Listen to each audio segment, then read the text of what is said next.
Bismillahirrahmanirrahim.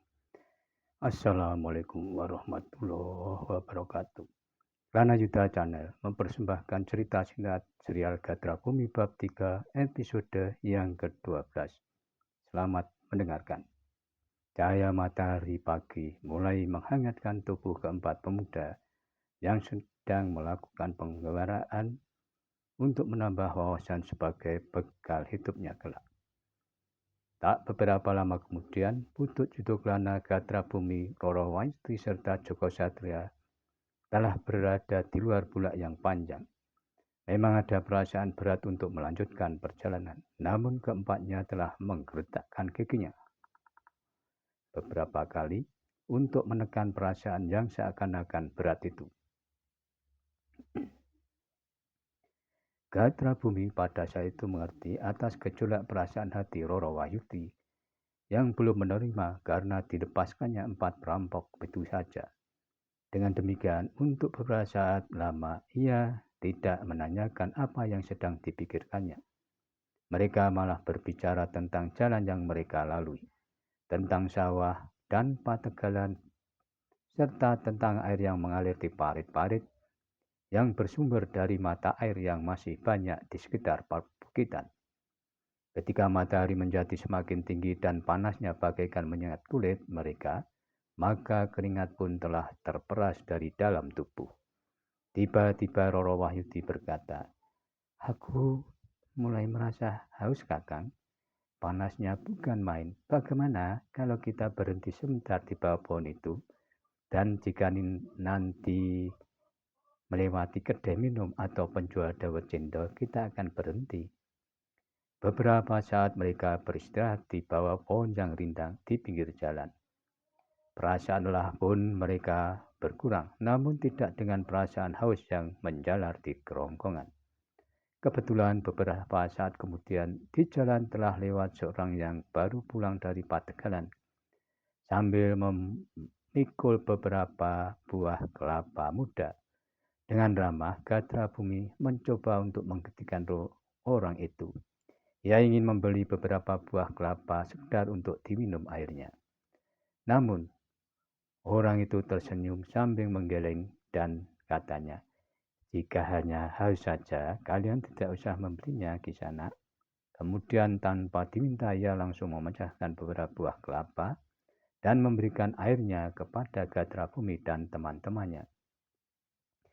"Matur nuwun, terima kasih." Hampir bersamaan keempat anak muda itu berkata. Gatra Bumi pun mengambil uang untuk diberikan kepada orang tersebut. Namun orang itu menolak untuk menerima uang dari Gatra Bumi. Setelah orang itu melangkah pergi, keempatnya pun segera melanjutkan perjalanannya. Putut Yudoklana pun berkata, "Marilah melanjutkan perjalanan kita." Dan mereka pun melanjutkan perjalanan mengikuti jalan yang mereka lalui tanpa memasuki jalan yang menyimpang. Ketika matahari sudah menuju ke arah barat, perut mereka pun merasakan lapar. Karena itu mereka pun kemudian telah singgah di sebuah kedai. Di kedai itu keempatnya dapat makan dan minum sebanyak yang mereka perlukan. Beberapa jenis makanan dan minuman telah tersedia. Setelah beristirahat beberapa saat, maka Gatra Bumi dan teman-temannya pun telah melanjutkan perjalanannya. Seperti yang terjadi di siang hari, menjelang gelap, mereka pun telah tinggal di kedai lagi dan kemudian melanjutkan perjalanannya. Dan ketika malam sudah mulai turun, Joko Satrio berkata, "Kita pergi ke bukit kecil itu. Di sana kelihatannya banyak terdapat batu-batu padas yang dapat dipakai untuk alas tidur." Namun Wahyudi bertanya, "Kenapa kita tidak pergi ke Padukuhan saja? Kita nanti bisa bermalam di Banjar." "Kenapa harus ke Banjar? Di Banjar kita malah tidak dapat tidur nyenyak, sebab di Banjar tentu banyak orang," jawab Gatra Bumi. Putut Yudoklana pun yang kemudian berkata, "Baiklah, kita akan mencoba bermalam di Banjar Padukuhan di hadapan kita itu." Dan keempatnya pun kemudian memasuki padukuhan tersebut. Namun karena malam baru saja menjadi gelap, pintu timur lorong pun masih kosong. Mereka pun kemudian telah memasuki halaman banjar dengan agak ragu. Tetapi kemudian seorang yang cukup tua telah mendekati keempat pemuda itu sambil bertanya, "Siapakah yang mencari anak muda?" Utut Juduk Lana yang kemudian mengangguk hormat, lalu ia berkata, "Kisana, kami adalah pengembara yang kemalaman di jalan. Dan jika diperkenankan, kami ingin bermaksud untuk mohon belas kasihan bermalam di Banjar ini." Orang itu termangu-mangu sejenak, lalu dipandangnya keempat anak muda itu berganti-ganti. Dan di luar sadarnya orang itu memandang pada pedang pendek yang tergantung di lambung Gatra Bumi. "Kalian bersenjata?" bertanya orang itu. Gatra Bumi yang terlihat senjata pedang pendeknya di lambung mengangguk hormat sambil menjawab, "Kisana, kami berjalan yang melalui daerah yang kadang-kadang tidak dapat diduga isinya. Karena itu, kami memang membawa senjata sekedar untuk melindungi diri sendiri." Orang tua itu termangu-mangu sejenak. Tetapi kemudian katanya, "Apakah kau tidak akan menimbulkan keributan di sini?" "Tentu tidak, Kisana," jawab Gatra Bumi. "Baiklah," berkata orang tua itu. Kemudian katanya pula, "Marilah aku tunjukkan tempat yang dapat kalian pakai untuk bermalam." Dan keempat anak muda itu dibawa ke serambi belakang banjar yang tertutup dinding kayu di sebelah sisinya, serta terdapat beberapa buah amben dari bambu. "Terima kasih," berkata Jokot Satrio. "Kami akan berbuat sebaik-baiknya." Dan penduduk Banjar pun meninggalkan mereka setelah mereka telah menunjukkan di mana mereka harus membersihkan diri untuk keperluan-keperluan lain. Ketika orang tua itu telah meninggalkan mereka, maka Gatra Bumi dan teman-temannya bergantian pergi ke Pekewan. Pada saat keempatnya selesai dan duduk di amben di serambi itu, maka di pendopo Banjar sudah mulai berdatangan anak muda yang bertugas. Namun agaknya anak-anak muda itu tidak mengetahui bahwa di serambi belakang ada yang bermalam, karena Gatra Bumi dan teman-temannya tidak mempunyai kepentingan apapun dengan mereka selain menumpang tidur, maka mereka pun tidak beranjak dari tempatnya.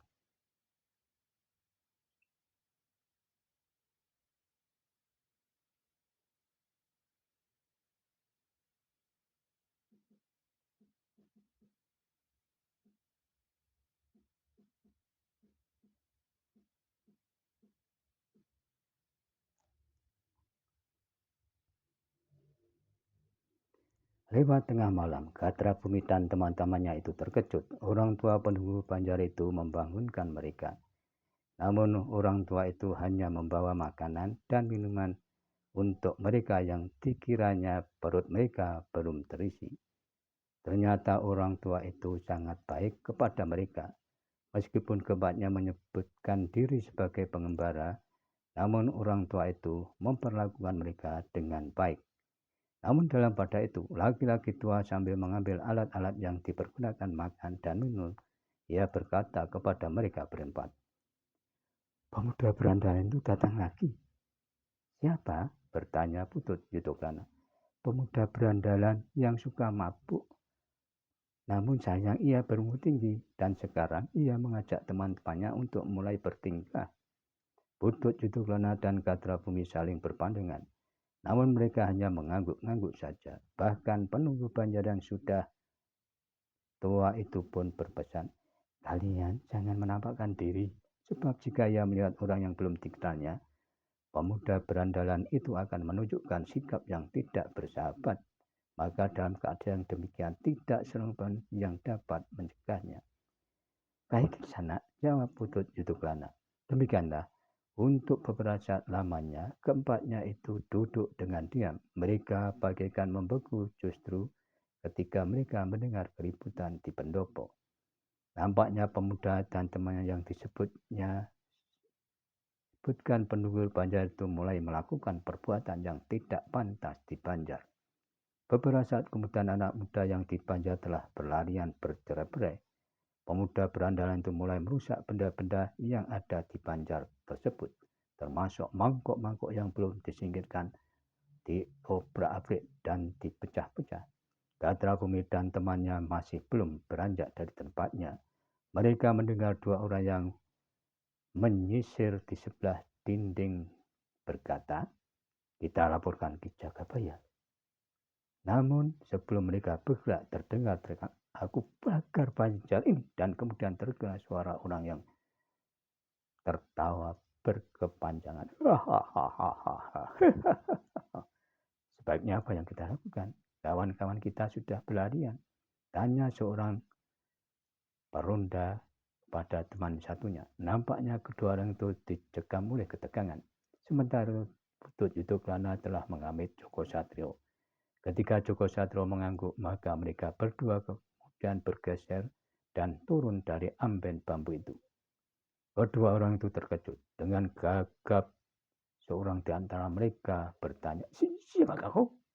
"Maaf Kisana, kami adalah pengembara yang mohon belas kasihan bermalam di banjar ini," jawab Putut Yudoklana. Kedua anak muda itu saling berpenandang sejenak. Kemudian seorang di antara mereka bertanya, "Kalian mau apa?" Putut Yudoklana yang menjawab, "Kisana, sebenarnya kami tidak ingin turut campur. Kami hanya ingin menumpang tidur, namun ternyata kami telah mendapat perlakuan yang baik, tetapi agaknya telah terjadi sesuatu di banjar padukuhan ini." Saat itu pemuda berandalan itu berteriak ingin tetap membakar banjar dan siswa tertawa yang berkepanjangan lagi. Joko Satrio pun bertanya, "Mengapa kalian tidak berusaha mencegahnya?" "Kami tidak mampu. Mereka dapat membunuh teman-teman kami," jawab salah seorang pemuda tersebut. "Baiklah, apakah kami diizinkan menangkap mereka?" "Kami tidak. Tetapi saudara kami itulah yang akan menangkapnya," jawab Joko Satrio sambil menunjuk kepada Putut Yudoklana. "Nah, yang kami perlukan hanyalah persetujuan kalian." "Baiklah, cepat lakukan sebelum semuanya terjadi." Maka Putut Yudoklana dan Joko Satrio pun meloncat ke halaman depan. Pemuda berandalan dan temannya melihat ketika ada dua anak muda sudah berjalan cukup terkejut. Ia pun menggeram. Bagus, ternyata masih ada cecurit-cecurit yang berkeliaran di sini. Dan siapakah kalian? Karena kalian telah menghalangi niatku, maka kalian harus dimusnahkan. Demikianlah pemuda berandalan dan temannya telah berhadapan dengan Putut Yudoklana serta Joko Satrio. Bagaimanapun juga kedua pemuda berandal dan temannya tetap merupakan orang-orang yang berilmu tinggi. Joko Satrio telah bergeser pula, sementara Putut Yudoklana sudah berhadapan dengan pemuda berandalan. Dan tanpa tak terduga pemuda itu langsung meloncat menyerang Putut Yudoklana. Gerakannya selincah burung sikatan menyambar belalang. Tangannya terayun mendadak di saat tubuhnya meloncat ke depan. Namun Putut Yudoklana pun memang sudah siap sepenuhnya. Ia dengan tangkas telah menghindari serangan itu. Satu loncatan kecil telah membebaskannya dari sentuhan tangan lawannya yang berilmu tinggi itu. Pada waktu itu malam pun hampir menjelang pagi. Tetapi pertempuran Putut Yudoklana dengan pemuda berandalan namun berilmu tinggi masih berlangsung dengan serunya. Ayunan tangan yang menggetarkan udara seakan-akan telah memberi peringatan kepada Putut Yudoklana bahwa orang ini tentu memiliki kemampuan melampaui temannya yang sekarang sedang berhadapan dengan Joko Satrio. Sehingga dengan demikian maka Putut Yudoklana pun harus berhati-hati. Sementara itu Joko Satrio dan lawannya masih belum mulai bertempur meskipun lawannya sudah bergeser beberapa langkah ke samping serta seakan-akan telah siap pula untuk menerkam Joko Satrio. Untuk beberapa saat lamanya Putut telah melayani lawannya. Semakin lama pertempuran pun semakin menjadi cepat. Pemuda berandalan yang berilmu tinggi itu telah meningkatkan ilmunya semakin tinggi. Tetapi ia tidak mampu menekan Putut Yudoklana. Bahkan rasa-rasanya semakin tinggi ia meningkatkan ilmunya, maka ilmu lawannya itu selalu ada pada tataran yang sama. Dan pertempuran itu semakin lama menjadi semakin sengit. Pemuda berandalan namun berilmu tinggi itu berusaha untuk dengan segera mengalahkan lawannya. Ia pun membanggakan dirinya dengan pengalamannya yang lebih banyak dari pengalaman lawannya. Sehingga meskipun darah kemudaan lawannya itu masih bergelora, namun justru ia akan dengan mudah menemukan titik-titik kelemahannya. Tetapi ternyata yang terjadi adalah jauh dari dugaannya itu. Lawannya yang tidak terpaut banyak dengan usianya itu mampu mengimbangi ilmunya yang telah dikembangkan berdasarkan pengalaman yang panjang sebagai berandal. Bahkan kadang-kadang kemampuan lawannya itu terasa telah menekannya. Karena itu maka pemuda berandal yang berilmu tinggi itu tidak lagi berniat untuk mengekang diri. Ia ingin berniat membunuh semua orang yang ditemui di panjat tersebut sambil menggeram. Maka ia pun telah mengambil jarak dari Putut Yudoklana. Ternyata pemuda berandal yang berilmu tinggi itu berusaha mengambil kesempatan untuk mencapai tataran ilmu yang dibanggakan. Putut Yudoklana melihat sikap lawannya itu. Dengan demikian maka ia pun menyadari orang itu akan meningkatkan ilmunya sampai ke tataran yang terbaik. Maka Putut pun telah mempersiapkan diri untuk menghadapi segala kemungkinan. Di tempat lain, Joko Satrio sudah mulai bertempur dengan lawannya dan dengan cepat lawannya meloncat menyerang dengan kaki lurus menjulur ke arah dada Joko Satrio. Namun di luar dugaannya ia malah terdorong sehingga jatuh terguling di tanah. Hanya saja karena kemampuannya yang tinggi, maka dengan tangkahnya ia telah melenting berdiri. Hitan alas, lawan Joko Satrio mengumpat. Sementara lawan Putut Yudoklana terkejut ketika melihat saudara sepergulanya yang ilmunya tidak terpaut darinya dengan mudah jatuh terguling di tanah. Terkena tangkisan lawanan yang hampir sebaya dengan saudara sebagainya itu. Demikianlah, maka sejak kemudian mereka pun telah bertempur kembali. Dengan garangnya, lawannya telah menyerang kembali. Namun Joko Satrio berhasil mengimbangi keganasan lawannya sehingga serangan-serangannya pun tidak dapat menyentuh Joko Satrio. Dalam pada itu, lawan Putut Yudoklana pun telah berusaha untuk mencapai tataran ilmu kebanggaannya. Oleh karena itu, maka tidak saja ia telah melenting dengan cepatnya. Tubuhnya ringan seperti kapas, loncatan-loncatan panjang telah membuat Putut Yudoklana kadang-kadang kehilangan jejak. Putut Yudoklana ternyata beberapa kali dapat dibingungkan oleh gerak lawannya. Sekali menyerang, kemudian meloncat menjauh. Namun tiba-tiba saja bagaikan terbang, orang itu menyambarnya dengan tangan terayun. Mendadak. Dengan tergesa-gesa, Putut Yudoklana harus menghindari serangan-serangan itu. Namun serangan lawannya itu mengalir bagaikan ombak di lautan. Dan terus-menerus susul-musul menghantam tebing. Semakin lama Putut Yudoklana memang menjadi semakin bingung. Lawannya bergerak semakin cepat. Putut Yudoklana kemudian mengerahkan tenaga cadangannya, namun kecepatan geraknya tidak dapat mengimbangi kecepatan gerak lawannya. Bahkan sekali dua kali serangan lawannya itu telah mengenai tubuhnya. Namun bagi Putut Yudoklana, ternyata sentuhan tangan dan kaki lawannya tidak terlalu berbahaya baginya. Meskipun terasa juga sakit, tetapi kenyataan tubuhnya mampu mengatasi rasa sakit itu.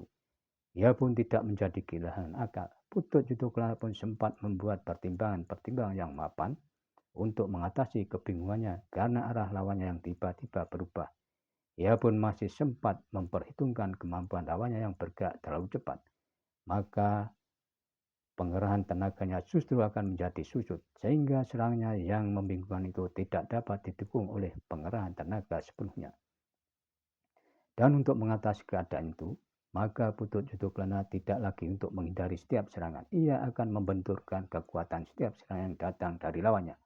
Putut Yudoklana pun merasa tenaganya masih cukup kuat untuk melakukannya. Ternyata bahwa kekuatan Putut Yudoklana masih mampu mengatasi kekuatan lawannya. Dan lawannya yang semula menduga bahwa pemuda yang menjadi lawannya menjadi kebingungan dan kehilangan akal, ternyata tidak demikian. Putut Yudoklana telah mencoba beradu kekuatan di setiap benturan-benturan yang terjadi kemudian. Di lingkaran pertempuran yang lain, Joko Satrio tidak banyak mengalami kesulitan pula.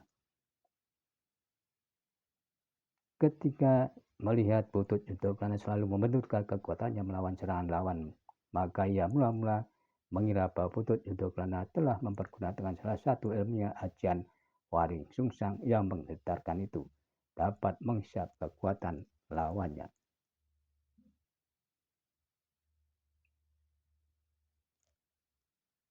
Namun ternyata bahwa kekuatan lawannya sama sekali tidak berubah, sehingga Joko Satrio mengetahui bahwa Putut Yudoklana hanya membentur saja terhadap serangan-serangan lawannya dengan kekuatannya. Tetapi dalam pada itu, Joko Satrio pun telah memperhitungkan bahwa pada suatu saat lawannya itu pun tentu akan mempergunakan ilmu yang sama dengan saudara-saudara yang melawan Putut Yudoklana. Karena menilik unsur-unsur gerak yang sama pada kedua orang itu, maka mereka telah berguru pada orang-orang yang sama yang memberikan ilmu yang sama pula. Demikianlah lawan Joko Satrio itu tidak juga segera dapat mengatasi lawannya, maka tiba-tiba ia pun telah melenting mengambil jarak. Joko Satrio pun segera mengetahui bahwa lawannya itu tentu akan mempersiapkan diri sebagaimana dilakukan oleh saudara sepeguannya yang melawan Putut Yudoklana. Karena itu Joko Satrio pun telah bersiap-siap menghadapi kemungkinan itu. Dan nampaknya cara yang dilakukan oleh Putut Yudoklana mampu mengatasi kesulitan yang dialaminya karena kecepatan gerak lawannya bahkan membingungkan itu. Maka Joko Satrio justru telah menghimpun tenaganya untuk melawan musuhnya yang garang itu. Agak beda dengan Putut Yudoklana, maka Joko Satrio telah mengerahkan tenaganya. Ia ingin mengatasi kecepatan dan kekuatan lawannya yang sangat tinggi yang telah menyerangnya dengan menggunakan tenaga murni sepenuhnya. Maka ia justru telah meloncat menyongsong lawannya. Sejenak kemudian telah terjadi benturan yang keras sekali. Benturan antara dua kekuatan yang sangat besar. Joko Satrio ternyata telah terpental surut beberapa langkah. Hampir saja ia telah kehilangan keseimbangannya. Namun dengan tangkas Joko Satrio telah mampu memperbaiki keadaannya justru dengan melompat surut ke belakang. Namun dalam pada itu ternyata lawannya telah terlempar beberapa langkah. Bahkan lawannya tidak mampu lagi mempertahankan keseimbangannya. Sehingga ia pun telah terbanting, jatuh dan berguling beberapa kali di atas tanah. Joko Satrio yang telah menguasai keseimbangannya sepenuhnya tidak meluncat-meluncat. Dan dibiarkannya lawannya itu tertatih-tatih berdiri dengan susah payah. Pemuda berandal yang berilmu tinggi itu pun melihat apa yang menimpa saudara seperguruannya. Namun ia tidak dapat berbuat sesuatu untuk membantunya. Karena lawannya yang dianggapnya tidak berpengalaman itu ternyata memiliki kemampuan dan kekuatan melampaui kekuatannya. Lawannya justru membenturkan hampir setiap serangannya sehingga dengan demikian ia justru mengalami banyak kesulitan. Tenaga dan kekuatan lawannya semakin lama seakan-akan justru menjadi semakin besar. Sehingga benturan-benturan yang terjadi justru telah menyakitinya. Sedangkan Putut Yudoklana sama sekali tidak terganggu karenanya. Seakan-akan setiap benturan itu tidak terasa bagi dirinya. Dengan demikian pemuda berandal yang berilmu tinggi itu pun tidak mempunyai pertimbangan lain kecuali dengan secepatnya menyelesaikan musuhnya dengan cara apapun. Dan saat ia mendapat kesempatan, ia pun dengan serta-merta menyerang Putut Yudoklana dengan senjatanya. Sebuah tombak pendek yang kedua ujungnya runcing. Putut Yudoklana telah mencabut beberapa langkah surut. Dengan sesaksama ia telah memperhatikan senjata lawannya. Namun senjata lawannya yang selalu bergerak, maka ia tidak dapat melihat wujudnya dengan jelas. Apalagi cahaya lampu minyak di halaman banjar hanya remang-remang. Tetapi tombak pendek yang ujung runcingnya menurut penglihatannya bukan senjata kebanyakan, karena di kedua ujungnya seakan tampak cahaya kebiru-biruan. Kau telah terjerat oleh kesombonganmu sendiri, anak bengal, geram lawan Putut Yudoklana itu. Darahmu akan dihisap oleh senjataku yang ternyata memang sudah haus. Cahaya kebiru-biruan di kedua ujung tombakku itu adalah pertanda bahwa tombak ini memerlukan minum darah anak muda seperti kau ini. Putut Yudoklana termangu-mangu sejenak. Namun ia pun kemudian menarik pedang lentur dan pipihnya dari pinggangnya sambil berkata, Aku tidak peduli cahaya kebiruan di kedua ujung tombak itu. Geram Putut Yudhokala. Lalu Putut Yudhokala pun segera menggetarkan senjata pedang pipisnya yang berbunyi dan bergetar-getar bagaikan tawon hitam yang mendengung-dengung. Demikianlah episode 2 Siragatra Bumi bab 3, episode yang ke-12. Dan nantikanlah episode selanjutnya. Sampai jumpa. Terima kasih.